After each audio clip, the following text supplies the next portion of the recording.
Hi and welcome to my channel. This is Aquarius Risings reading for the rest of August, and probably because I'm going to be uploading these later in the month, it's probably going to cover the first half of September as well. We'll see what comes through with the cards, but yeah, I think that that's probably going to be the case. Has been for a couple of readings before yours as well anyway, so I'm guessing it will. The other thing I want to say, as I usually do, is that other video will be available, which is not a card reading, but it's actually showing the charts, and I pick out specific dates to look out for, and I talk through the aspects and how they might play out in real life, and how to work with them. So that is in the description box. The link to that video is in the description box, and I would, it's worth taking a look at because I pick out certain dates, and I have done that right till the very end of August. So it's still relevant, and it'll still be helpful because it dovetails the card reading, so you can get the most out of working with the energies for the month and so on. So that's the idea with that. So yeah, take a look with that. Check the link with that because it's worthwhile. So anyway, let's jump into what came through the cards with you guys. Ooh, Jupiter. Now in this particular deck, this is one of the cards that's known as auspicious and very lucky. So even though that can be the very stereotypical look at Jupiter, in this case, in this reading, we're going to take it that way. So far, so good. Whoa. New love on the horizon, perhaps. Ooh, that's going to be very healing. Chiron. Waning gibbous. So this can be one of two things. Either the previous full moon that started to wane, that obviously does that immediately. Once the full moon hits, it starts to wane. And so directly after the full moon, the 3-day window here. So we're either talking about something finishing, like, or adjusting to something. Now it could be the full moon that was in Sidereal Capricorn on the 9th. So what, the 12th, 9th to the 12th, somewhere in between that time, if anything sort of cropped up. Otherwise this will be the full moon eclipse in your sign, Sidereal Aquarius. And that's going to be on the 8th of September, so we'd be 8 to the 12th, 8th to the 11th, probably, of September. So, yeah, so that's full moon energy, though. So there's some sort of adjusting, I think. I mean, new things, you do need adjusting anyway. Or something needs to be cleared out so that you can open up to those energies. 3rd house, that might be what needs to be cleared up. Communication in some way, communicating. Aries is in your 3rd house, so taking impulsive action with communication, or it's about clearing the way with being too impulsive with communication. 9th. So now we've got the opposite end of the spectrum, the 9th house. And so that's expansion and growth. That's the Sagittarius house Jupiter ruled. It's in Libra. Okay, yeah, this is a relationship reading. And see, now this is good because falling away with some sort of impulsive communication, maybe working on that so that it's not so direct, because Aries can be direct, and maybe it's not the direct, impulsive kind of communication that's needed. It's one way or the other. It's either you don't do it or you do it and you don't need to keep doing it or something like that. It's one of the two. But see, this is now new moon energy, which the new moon's going to be on the 23rd of August over here, and some places it'll be the 22nd. It's going to be new moon in Leo, which is a fiery sign. It's a lot of fun, creativity, romance, love affairs. That's not necessarily ones that don't last. You can have a love affair with your marital partner, you know, and bring excitement into the relationship that way.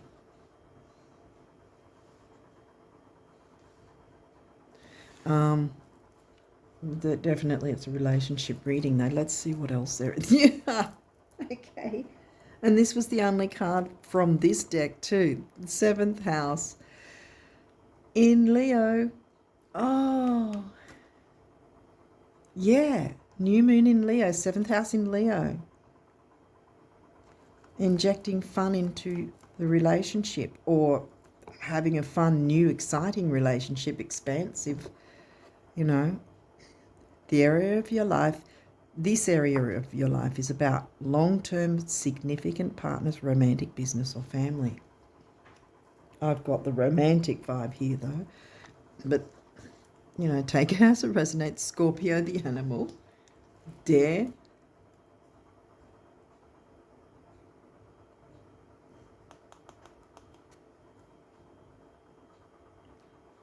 to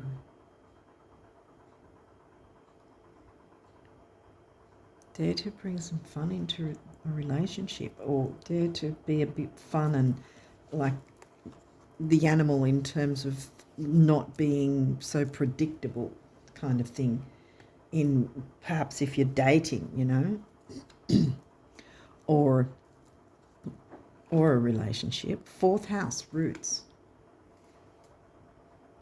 Okay, where did we say Scorpio was in your 10th? Well, see, yes, the 10th house can be about business, career, jobs, sort of whatever, but it's also about ambition.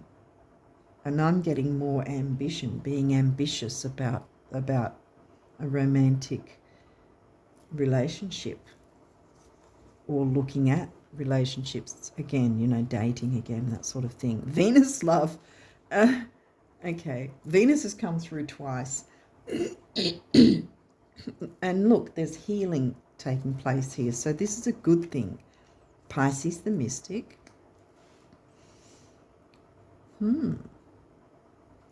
Wonder if maybe you may connect with either a Cancerian or a Pisces. Or a Leo, I guess. I'm getting Pisces and Cancer signs, a water sign. Quincunx, complexity. Well, if you're holding back, it might be complex. If you're fearing dating, or the complexity might be about being too impulsive when it comes to your communication, or perhaps what sort of things you talk about. Not getting to, especially if you're starting to, if you're early in the piece with dating, with someone, you don't want to be giving them your whole backstory about, perhaps having a difficult childhood or something like that. That can be impulsive if you're just sort of going, blah, this is me, here I am. So it's sort of like, it might be a question of finding a kind of a balance in that sense. Because Leo's in your 7th, so there's the idea of finding a balance with bringing fun in and not being too impulsive, clearing the need to be impulsive with TMI maybe. That's an example. The other way, like I said, it could be one or the other. It could be that way, that, not giving too much information, TMI, or it's the other way where you're too closed off and you're not being open enough which again doesn't mean TMI, but it just is just be a bit more open, especially if you're working with a water sign or connecting with a water sign. They do like the emotional connection.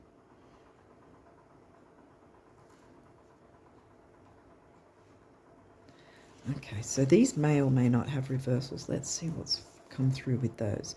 Scorpio, investigate. Okay.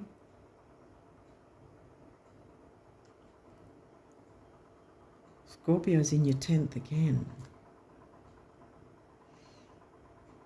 It's in reverse. I think that you perhaps have been a little too fearful to investigate bringing more fun into relationships because perhaps you don't want to be giving too much information, or you've held yourself back. You've been sort of a little fearful. I mean, it's a natural thing, you know, to try and put yourself out there on the dating scene or whatever, if that's the case, or even if you're in a relationship, it can still be, you know, natural to be a little afraid of being too open, kind of thing.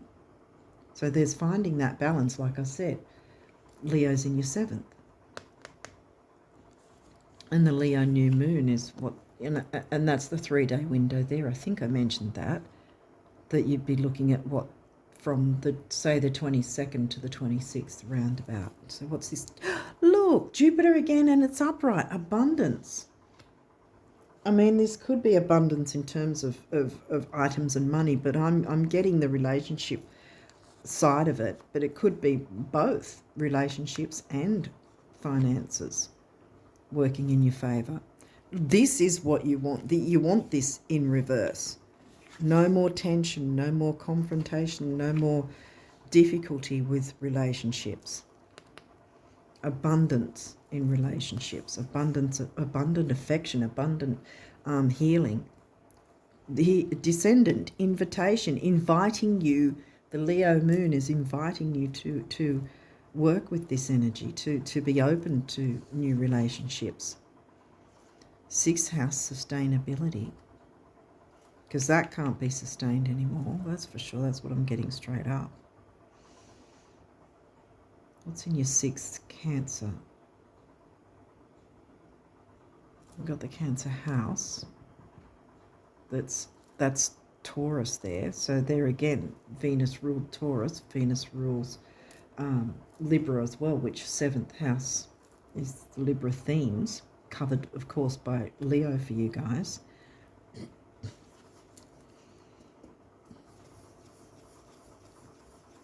Cancer.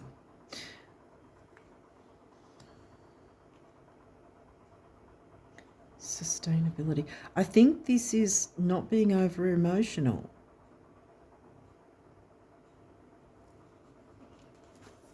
Something can't be sustained anymore. This could have to do again with the way you communicate, either not enough, not, because 6 houses with the Cancerian sign, not being emotional enough, because you are an air sign. No shade, but it can happen, you know. Air signs are a bit aloof. It's either you're not emotional enough, or you're sort of letting someone know too much information, and it's sort of making things a little difficult for you. And you can't sustain that sort of way of doing things. So yeah, so it seems to be a lot of the idea of looking at different ways of communicating coming through in the readings for different reasons. But yeah, I think it's got a lot to do with Mercury being in post-shadow as well, because he moved into Cancer on the 10th. And then, you know, post-shadow and all that. So yeah. 2nd house, resources. So there could be something to do with finances as well. This could have something to do with the communication thing as well. But this is upright, so, you know, resources may or may not be your money, your finances.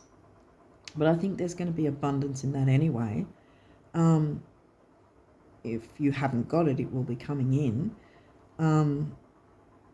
But resources can be your information, ideas. Resource can be simply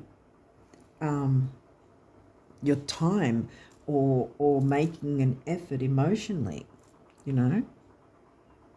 Obviously without being overly emotional, yeah, but like allowing yourself to feel, allowing yourself to go with the flow kind of thing, allowing yourself to be open to love.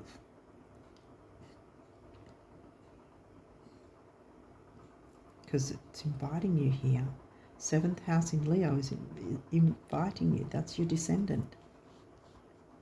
Saying here, we're inviting you to, you know, be resourceful in finding and or cultivating love in a healing way. Hopefully this is making sense. But yeah, now we've got the numerology, so we'll see what's 5, change, freedom and change. And this is a healing colour, so we've got Chiron and healing again.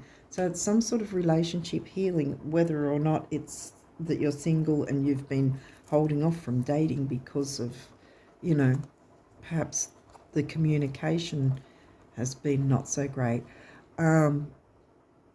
It could be the partners you sort of dated were the ones that were giving the TMI, and that was a problem.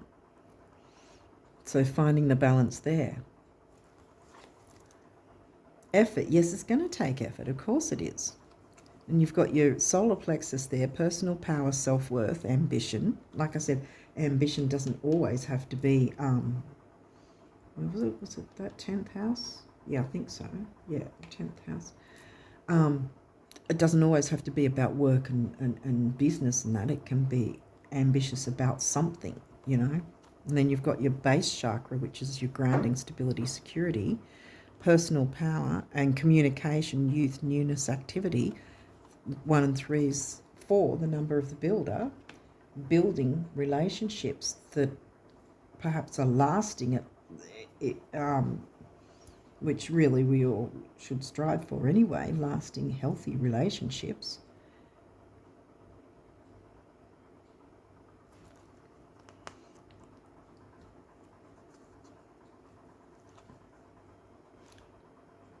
I think there was something else I was going to say. I lost my train of thought. But anyway, new beginnings. Yes, and again, the base chakra. Feeling grounded and secure in your relationships. And that's a good thing.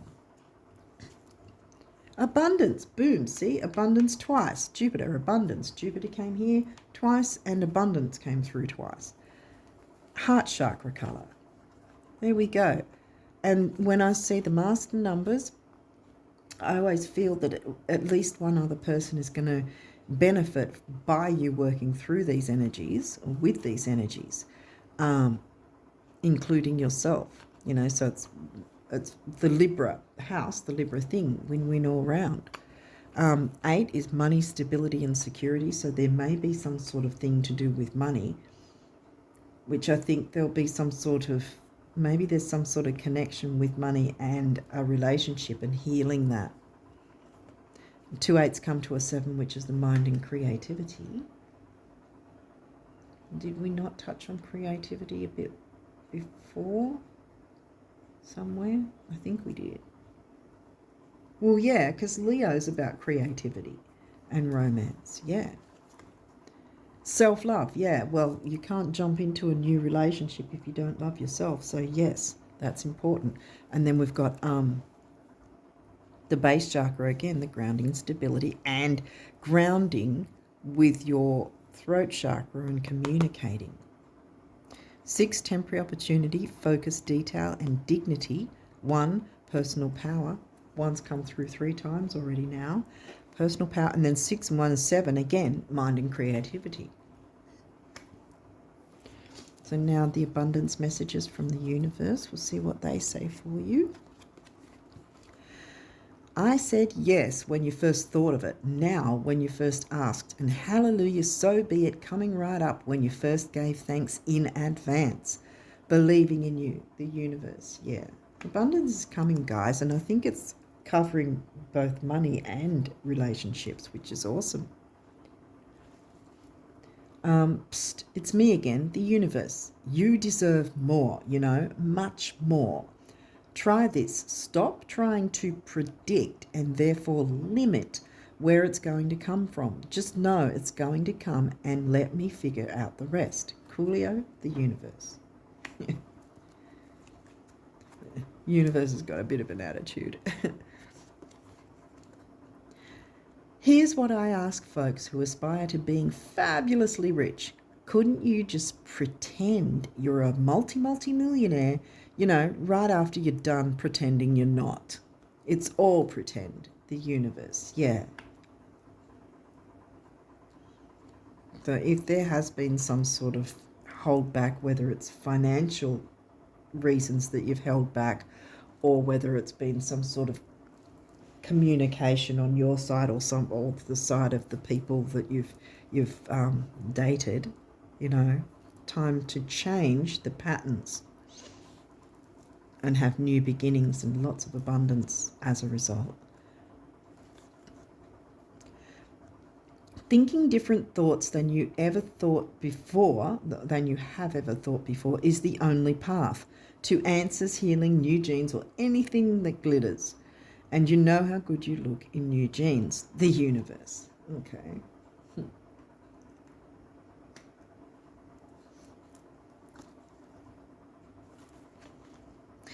Behold, a new day with rainbows, sunshine, and blue skies, new players, rebounds, and recoveries. Abundance, which has been coming through 3 times now. Abundance, health, and harmony, just like you've been picturing them, right? Right? Please tell me you've been picturing them. It takes so little, the universe. And this one's good because the builder, we came through with that, didn't we? The number of the builder. Oh, there it is. 4. What was this one again? 7. Yeah. 4, the number of the builder. Building strong foundations. The best thing about every financial meltdown, global or otherwise, is learning that whatever was lost can be recreated, exceeded, and made better than it was before. Hold on loosely, the universe. Rightio. So there might have been, like I said, there could have been some sort of financial difficulty in some way. Take what resonates and if that happens to be your story, so to speak, yeah, because it might have been something that sort of held things up or held things back in some way. But that's about to change. Okay, guardian angels, what do they want you to know? Judgment. Let go of your fear of being judged. Yeah, you are good enough. It is time to release all that you have kept safely locked away in your heart. Your true essence and potential have been restricted by structure and method for long enough. There is no right or wrong way. Just be you. Yeah.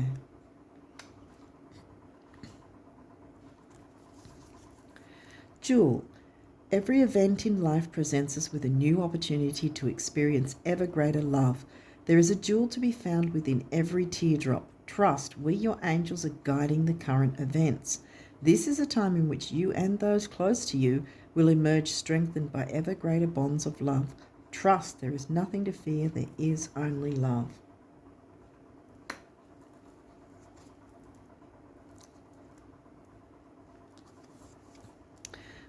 Conflict. See, this is in reverse. Feelings which you have suppressed for a very long time are yearning to be acknowledged and expressed. You are torn between what you think is the right thing to do and what your heart wants. And this is the primary cause of stress in your life. We, your angels, urge you to follow your heart. Do what you would love, not what you think you should. Positive outcome, yay, that's good. At this very moment, you are sowing the seeds of your future through your thoughts, feelings, beliefs, and attitudes. Whether through love, fear, or indifference, you are always creating something. So remember to keep your thoughts, beliefs, and attitudes positive, and you will create a positive outcome. Yay, there you go, on the rainbow too. What's this one? Prayer. Dear guardian angel, help me to be flexible in my attitudes and beliefs. Help me to not fear the transient nature of life. Help me to remember the eternal light which emanates from my soul and the eternal light which emanates from the heart of every living thing. Help me to remember that I am eternally guided and loved by God and all creation. Yes, as you build for your future. But you're going to have a positive outcome. There's lots of abundance waiting, and I think it's just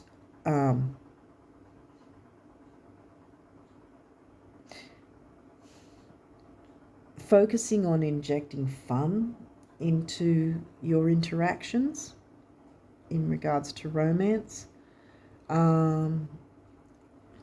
If you do tend to be a bit TMI, keep an eye on that so that you're not doing that. Otherwise, if other people are, then sort of maybe is the word vet who you connect with, or who you date, or who you go on a date with, so that they're more suited to you, if that makes sense. Because in that way you'll heal yourself, and your perhaps view of romance and love and relationships, because you're looking at what you're wanting in relationships in a healthy way, and then it is sustainable, because it's the Virgo energy, the sixth house, health, duty, service to others, not being dutiful to others, but not sort of running over others, so to speak. So it's sort of a balance. Trying not to be too impulsive with communication or what you talk about, or sort of pushing yourself to be a little bit more impulsive. It's one way or the other. That you're either locked yourself up in a certain way that you don't talk much, and in that case, then you do need to be a bit more impulsive with talking in a fun, exciting way. Being more at ease with yourself. Allowing. Because here comes the abundance. Lots of really expansive Jupiterian abundance energy. So yeah, hopefully this has made sense. I always hope that that's the case with every reading, but yeah, anyway, yeah, I wish you guys all the best of luck with these relationships. It may not be romance, but it's still some form of a relationship if it's not actual romance and dating. I probably should have covered that earlier than at the end of the video, but for most of what I've been getting, it is about romance, and perhaps dating as well, or a relationship you already have and strengthening it. Again, it could be friendships, because that's the seventh house as well. All kinds of relationships. But in any case, you're going to get abundance in relationships. And I think also because you're looking at your own self-worth, see, the second house, then you're going to be bringing in the bag as well at the same time. They might not be connected, or they might not be mutually exclusive either. So it's going to be different for different people, but both money and relationships are looking up, which is fantastic. So I'm going to leave it there for you guys. And as I always say, I wish you all the best of luck with these energies for the rest of August and the first half of September and onwards. And until next time, bye for now.